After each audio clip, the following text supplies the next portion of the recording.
Hello everyone, आप सभी का मेरे यूट्यूब चैनल पे स्वागत है। आज इस वीडियो में हम एडुटेरिया 7500 प्लस सामान्य अध्ययन का सेट नंबर 38 का डिस्कशन करेंगे।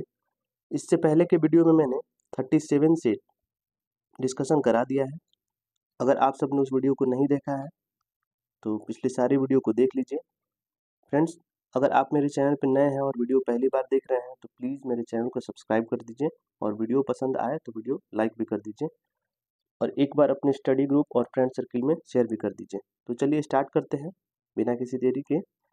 पहला क्वेश्चन है, निम्नलिखित में से कौन बुद्ध के जीवन काल में ही संघ प्रमुख होना चाहता था? कौन जो है ये बुद्ध के जीवन काल में ही संघ का प्रमुख होना चाहता था? तो देवदत्त। राइट ऑप्शन ए हो जाएगा। देवदत्त जो है बुद्ध के जीवन काल में ही संघ का प्रमुख होना चाहता था। बाकी ऑप्शन को देखेंगे एक बार। महाकश्यप, ये बुद्ध की मृत्यु के बाद बौद्ध संगीति का जो पहली बौद्ध संगीति हुई थी उसके पहले अध्यक्ष थे महाकश्यप। ठीक है, और ये संगीति हुई कहाँ थी? तो राजगिरी में हुई थी। राजगिरी, और किसके शासनकाल में? तो अजातशत्रु के शासनकाल में। अजातशत्रु, ठीक है, अजातशत्रु के शासनकाल में हुई थी। ठीक है, फिर है आनंद। आनंद के बारे में देखेंगे। आनंद ने इन्होंने विनय पिटक, सूत पिटक का संकलन किया था। सूत पिटक का संकलन किया था आनंद ने। ठीक है, और रूपाली ने ये विनय पिटक का संकलन किया था। तो इन सब पॉइंट को भी ध्यान रखते चलना है। फ्रेंड्स, क्वेश्चन में जो भी इम्पोर्टेंट फैक्ट्स और जो भी इम्पोर्टेंट पॉइंट्स होंगे वो मैं आपको साथ के साथ बताता चलूँगा। ठीक है, तो उसको नोट करते जाइएगा, याद करते जाइएगा। तो अगला है, निम्नलिखित में से किस शासक द्वारा पाटलिपुत्र पर आक्रमण किया गया था? तो इसका राइट ऑप्शन हो जाएगा ऑप्शन ए, कनिष्क। कनिष्क द्वारा पाटलिपुत्र पर आक्रमण किया गया था। कनिष्क जो है ये कुषाण वंश का संस्थापक, कुषाण वंश का शासक था। ठीक है, कुषाण वंश का शासक था और कनिष्क के ही शासनकाल में चौथी बौद्ध संगीति हुई थी। ठीक है, चौथी बौद्ध संगीति हुई थी कनिष्क के ही शासनकाल में। और कहाँ हुई थी? तो ये कश्मीर में के कुंडल वन में हुई थी। कश्मीर के कुंडल वन में हुई थी। ठीक है, फोर्थ बौद्ध संगीति कहाँ हुई थी? कश्मीर के कुंडल वन में हुई थी। नेक्स्ट है कुजुल कटफिसस। ये कुषाण वंश का संस्थापक था। कुजुल कटफिसस जो है ये कुषाण का संस्थापक था।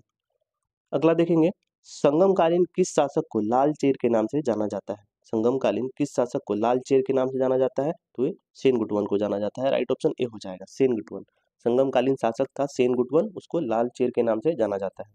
अगला है, अपने ऊपर आश्रित बच्चों एवं पत्नी की समुचित अवस्था के लिए किए बिना भिक्षु बनने वालों के लिए दंड का विधान किया था। तो ये किसने किया था? तो ये कौटिल्य ने किया था। राइट ऑप्शन ए हो जाएगा।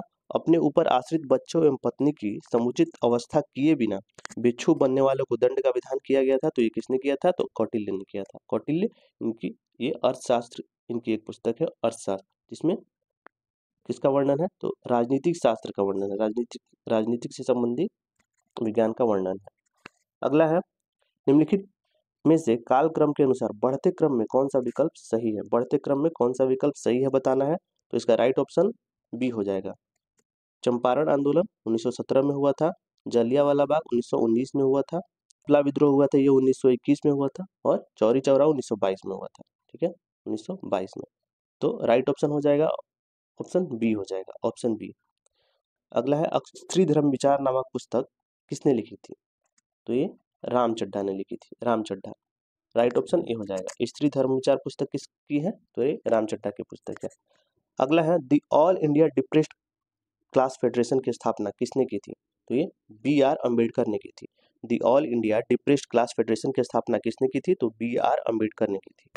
अगला है, कौन सा मौलिक अधिकार मौलिक कर्तव्य नहीं है? निम्न में से जो है कौन सा एक मौलिक कर्तव्य नहीं है? तो इसका राइट ऑप्शन हो जाएगा ऑप्शन डी हो जाएगा। धर्मनिरपेक्षता का पालन करना ये मौलिक कर्तव्य नहीं है। मौलिक कर्तव्य कहाँ से लिया गया है? तो मौलिक कर्तव्य रूस के संविधान से लिया गया है। रूस के संविधान से लिया गया है और ये अनुच्छेद 51 के ए में उल्लिखित है। इसको जोड़ा गया है कब? 42वां संविधान संशोधन 1976 में जोड़ा गया है।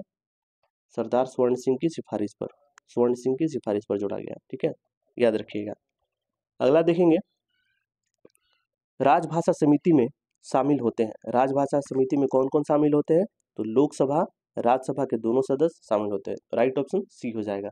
राजभाषा समिति में कौन कौन शामिल होते हैं? तो लोकसभा एवं राज्यसभा के दोनों सदस्य शामिल होते हैं। अगला है, किस अनुच्छेद के तहत भारत के महान्यायवादी को वोट देने का अधिकार नहीं है? किस अनुच्छेद के तहत भारत के महान्यायवादी को वोट देने का अधिकार नहीं है? तो ऑप्शन सी हो जाएगा, राइट ऑप्शन सी, अनुच्छेद 88। इसके अनुच्छेद 88 के तहत भारत के महान्यायवादी को वोट देने का अधिकार नहीं है। महान्यायवादी, इसकी चर्चा किस आर्टिकल में है? तो आर्टिकल 76 में, आर्टिकल 76 में महान्यायवादी की चर्चा है। अगला है, भारतीय राज्य व्यवस्था में भारत के विभिन्न पदाधिकारियों का कौन सा वरीयता क्रम गलत है? बताना है कौन सा गलत है। तो इनमें से कोई नहीं हो जाएगा, राइट ऑप्शन डी हो जाएगा। पहले उपराष्ट्रपति, प्रधानमंत्री, राज्यों के राज्यपाल, ये क्रम सही है। फिर लोकसभा अध्यक्ष, कैबिनेट मंत्री, राजदूत, ये भी सही है। और उच्चतम न्यायालय के न्यायाधीश, फिर नियंत्रक महालेखा परीक्षक और लोकसभा उपाध्यक्ष, ये भी सही है क्रम। तो राइट ऑप्शन डी हो जाएगा, इनमें से कोई नहीं, मतलब सभी सही है। अगला है, सामुदायिक विकास कार्यक्रम जिसे 2 अक्टूबर 1952 में प्रारंभ किया गया था, ने रास्ता तैयार किया। किसका रास्ता तैयार किया गया था? तो इसने पंचायती राज के संगठन का रास्ता तैयार किया, राइट ऑप्शन ए हो जाएगा। सामुदायिक विकास कार्यक्रम ने किसका रास्ता तैयार किया? तो ये पंचायती राज के संगठन का।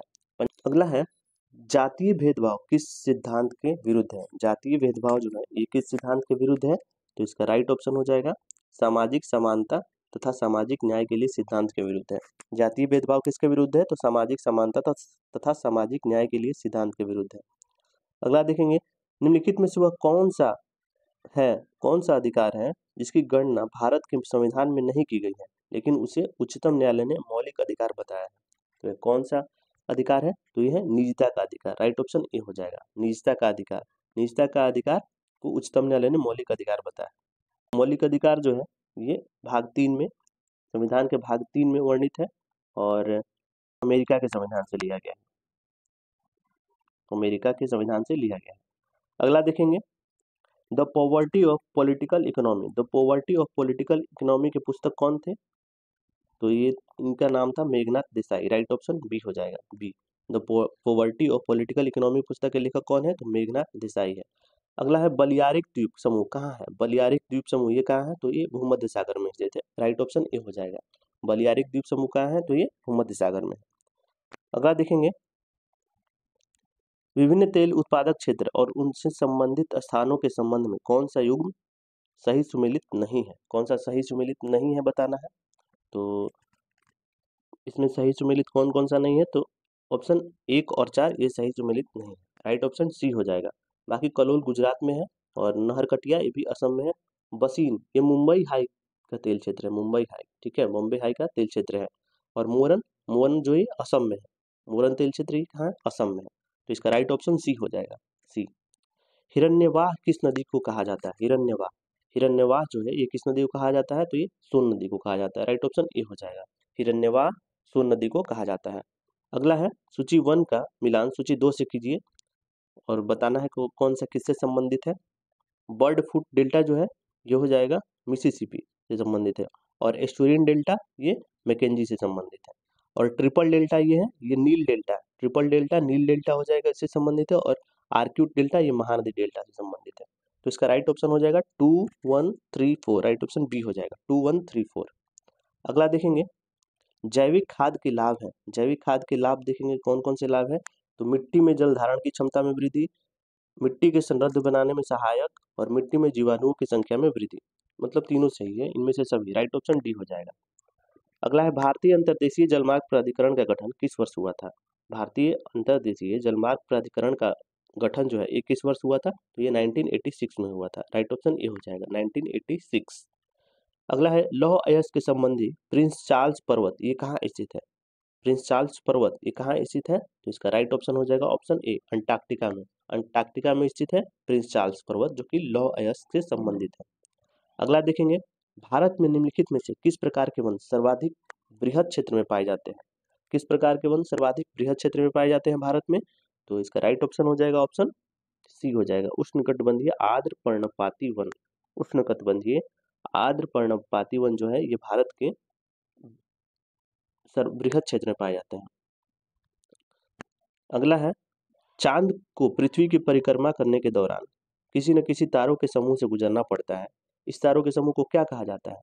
तो नक्षत्र कहा जाता है, राइट ऑप्शन बी हो जाएगा। चांद को पृथ्वी की परिक्रमा करने के दौरान किसी न किसी तारों के समूह से गुजरना पड़ता है और इस तारे के समूह को क्या कहते हैं, तो ये नक्षत्र कहा जाता है। अगला देखेंगे कि है पृथ्वी की आंतरिक हलचल के द्वारा जिस मैदान का निर्माण होता है उसे क्या कहा जाता है।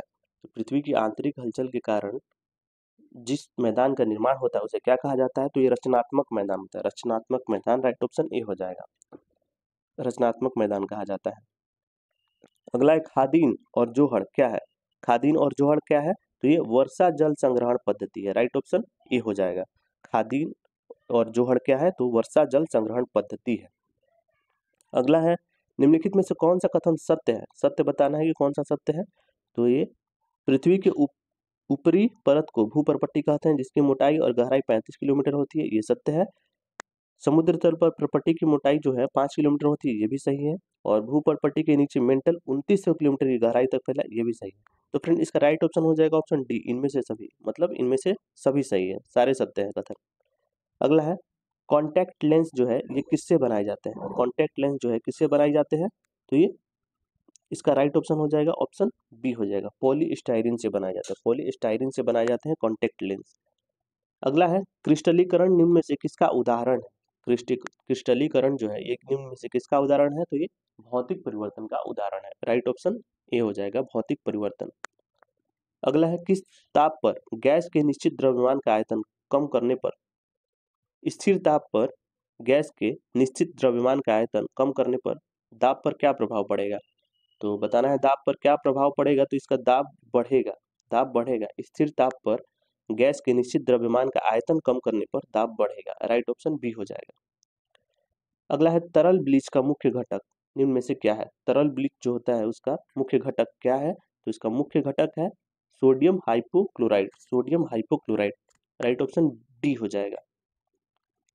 अगला है एंजाइमों के संदर्भ में निम्नलिखित में से कौन सा कथन सही है। सही कथन बताना है एंजाइमों के संदर्भ में, कथनों में कौन सा सही है ये बताना है। तो इसका राइट ऑप्शन हो जाएगा फ्रेंड, देखेंगे वे जैव उत्प्रेरक है, सही है, और वे शरीर में उसी स्थान पर अपना कार्य करते हैं जहां वे उत्पादित होते हैं, ये भी सही है। तो इसका राइट ऑप्शन सी हो जाएगा, एक और दो दोनों हो जाएगा, दोनों सही हो जाएगा। अगला देखेंगे निम्न में से कौन सा पौधा पादप वर्ग का उभयचर कहा जाता है। कौन सा जो है पौधा पादप वर्ग का जो है उभयचर कहा जाता है, तो किसको बोला जाता है, तो ये ब्रायोफाइटा को बोला जाता है, राइट ऑप्शन ए हो जाएगा, ब्रायोफाइटा। अगला है लाइसोजाइम, ये क्या है, लाइसोजाइम क्या है, तो ये पाचन केंद्र है, लाइसोजाइम, लाइसोजाइम पाचन पाचन केंद्र है ये। अगला गंजापन के लिए कौन सा कवक जिम्मेदार है। गंजापन के लिए कौन सा कवक जिम्मेदार है, तो ये टीनिया कैपिटिस, टीनिया कैपिटिस जिम्मेदार है, राइट ऑप्शन सी हो जाएगा। टीनिया कैपिटिस जो है ये गंजापन के लिए जिम्मेदार कवक है, ठीक है, जिम्मेवार कवक है। और टीनिया पेडिस ये एथलीट फूड से संबंधित है, एथलीट फूड, इसको athlete foot, tinea pedis athlete foot से संबंधित है। और एकिरस स्केबीज, एकिरस स्केबीज जो है एक खाज खुजली का जिम्मेवार कवक है, खाज खुजली का। तो अगला देखेंगे समसूत्री विभाजन के बारे में कौन सा कथन असत्य है। ऑप्शन डी सही हो जाएगा, इनमें से कोई नहीं, इनमें से कोई नहीं, मतलब कोई असत्य नहीं है। यह विभाजन का एक कोशिका में होता है, ठीक है, और इस विभाजन में बहुत ही कम समय लगता है और इसकी सबसे छोटी अवस्था प्रोफेज है, ठीक है। नेक्स्ट देखेंगे निम्नलिखित में से कौन सा एक अनवीकरणीय संसाधन नहीं है। कौन सा एक अनवीकरणीय संसाधन नहीं है, तो राइट ऑप्शन डी हो जाएगा, सौर ऊर्जा। सौर ऊर्जा जो है ये अनवीकरणीय संसाधन नहीं है, नवीकरणीय संसाधन में आता है, ठीक है। फिर है अगला है विशिष्ट कार्य हेतु अस्थायी रूप और आकार लेने की क्रिया का क्या कहलाती है। विशिष्ट कार्य हेतु अस्थायी रूप और आकार लेने की क्रिया क्या कहलाती है, तो विभेदीकरण कहलाती है, राइट ऑप्शन सी हो जाएगा, विभेदीकरण। अगला देखेंगे मनुष्य, वनस्पति जात एवं प्राणी जात किस प्रकार के संसाधन है। किस प्रकार के संसाधन है, तो ये जैव संसाधन है। मनुष्य, वनस्पति जात एवं प्राणी जात किस प्रकार के संसाधन है, तो ये जैव संसाधन है, राइट ऑप्शन सी हो जाएगा। अगला देखेंगे पारिस्थितिकी निम्नलिखित में से किसके बीच के पारस्परिक संबंधों का अध्ययन है। पारिस्थितिकी जो है ये निम्नलिखित में से किसके बीच के पारस्परिक संबंधों का अध्ययन है, तो जीव एवं वातावरण के पारस्परिक संबंधों का अध्ययन है, राइट ऑप्शन सी हो जाएगा। अगला है मसानजोर जल विद्युत परियोजना है, ये किस नदी पर स्थित है। मसानजोर जल विद्युत परियोजना किस नदी पर स्थित है, तो ये मयूराक्षी नदी पर स्थित है, राइट ऑप्शन सी हो जाएगा, मयूराक्षी नदी। अगला देखेंगे कौन सा प्राथमिक उपभोक्ता के उदाहरण है, कौन सा जो है प्राथमिक उपभोक्ता के उदाहरण है, तो ये हिरन हो जाएगा, हिरन।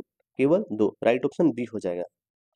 अगला देखेंगे पहाड़ी तथा पर्वतीय क्षेत्रों के संदर्भ में गुल अथवा कुल क्या है, गुल अथवा कुल क्या है पहाड़ी तथा पर्वतीय क्षेत्रों के संदर्भ में, तो ये वाहिकाएं हैं, वाहिकाएं। गुल तथा कुल क्या है, तो ये वाहिकाएं हैं। अगला देखेंगे निम्नलिखित में से कौन सा विषय जो है जनसंख्या एवं मानव समुदायों के महत्वपूर्ण आंकड़ों के अध्ययन से संबंधित है, कौन सा विषय जो है जनसंख्या एवं मानव समुदायों के महत्वपूर्ण आंकड़ों के अध्ययन से संबंधित है, तो ये जनांकिकी, जनांकिकी, राइट ऑप्शन सी हो जाएगा, राइट ऑप्शन सी। अगला देखेंगे बर्फ को बुरादों द्वारा पैक नहीं किए जाने का कारण क्या कारण है, बर्फ को बुरादे द्वारा पैक नहीं किए जाने का क्या कारण है, तो राइट ऑप्शन बी हो जाएगा। बुरादा जो है उष्मा का कुचालक होता है, बुरादा क्या होता है, उष्मा का कुचालक होता है। अगला देखेंगे अशोक ने बौद्ध होते हुए भी हिंदू धर्म में आस्था नहीं छोड़ी, इसका प्रमाण है, इसका क्या प्रमाण है, तो देव नाम प्रिय की उपाधि, राइट ऑप्शन सी हो जाएगा। अशोक ने जो है बौद्ध होते हुए भी और उन्होंने हिंदू धर्म में आस्था नहीं छोड़ी, इसका प्रमाण है देव नाम प्रिय की उपाधि। अगला है निम्न में से किसने सर्वप्रथम यूरोप, अफ्रीका और अमेरिका की एक साथ जुड़े होने की संभावना व्यक्त की, किसने जो है सर्वप्रथम यूरोप, अफ्रीका व अमेरिका के एक साथ जुड़े होने की संभावना व्यक्त की थी, तो ये अब्राहम ऑर्टेलियस ने की थी, अब्राहम ऑर्टेलियस, राइट ऑप्शन सी हो जाएगा। फिर है भारत के बंदरगाहों का सही क्रम उत्तर से दक्षिण दिशा में निम्नलिखित में से क्या है, भारत का जो बंदरगाह है उनका उत्तर से दक्षिण दिशा के क्रम में सही क्रम बताना है, तो इसका राइट ऑप्शन हो जाएगा पहले कांडला हो जाएगा, फिर हल्दिया हो जाएगा, फिर पारादीप, फिर कोच्चि, राइट ऑप्शन सी हो जाएगा, सी, कांडला, हल्दिया, पारादीप और कोच्चि, राइट ऑप्शन सी हो जाएगा। अगला है माई लाइफ, ये किसकी आत्मकथा है, माई लाइफ ये किसकी आत्मकथा है, तो ये बिल क्लिंटन की आत्मकथा है, बिल क्लिंटन की आत्मकथा है माई लाइफ। अगला है संयुक्त राष्ट्र के संघ के स्थापना के समय में कितने देशों के प्रतिनिधियों ने अधिकार पत्र पर हस्ताक्षर किए थे, तो ये कितने देश के प्रतिनिधियों ने हस्ताक्षर किए थे, तो 50 देश के प्रतिनिधियों ने, राइट ऑप्शन ई हो जाएगा। फ्रेंड्स इसमें कुछ स्मरणीय तथ्य भी उनको भी देखेंगे, गुप्त वंश के बारे में दिया है, और पहला है इसमें गुप्त वंश के संस्थापक ये श्रीगुप्त थे, गुप्त वंश के संस्थापक कौन थे, तो श्रीगुप्त।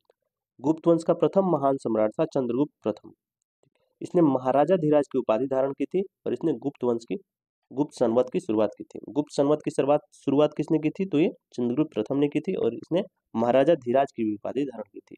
फिर है चंद्रगुप्त प्रथम का जो उत्तराधिकारी हुआ ये समुद्रगुप्त हुआ, चंद्रगुप्त प्रथम का उत्तराधिकारी कौन हुआ, समुद्रगुप्त हुआ, और समुद्रगुप्त को भारत का नेपोलियन तथा कविराज भी कहा जाता है।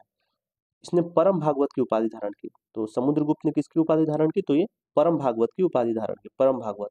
और इसके दरबार में प्रसिद्ध कवि हरिसेन, हरिसेन रहते थे और इन्होंने ही प्रयाग प्रशस्ति लेख लिखा था, ठीक है, समुद्रगुप्त का ही अभिलेख है ये प्रयाग प्रशस्ति, समुद्रगुप्त से संबंधित है, तो हरिसेन इसके लेखक, हरिसेन ने इसको लिखा था, ठीक है।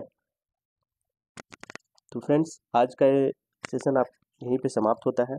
प्लीज़ कमेंट में बताइएगा कि वीडियो कैसा लगा, और आपसे निवेदन है कि अभी तक आपने अगर वीडियो को लाइक नहीं किया है तो वीडियो को लाइक कर दीजिए, और एक बार वीडियो को अपने फ्रेंड्स और स्टडी ग्रुप में शेयर भी कर दीजिए।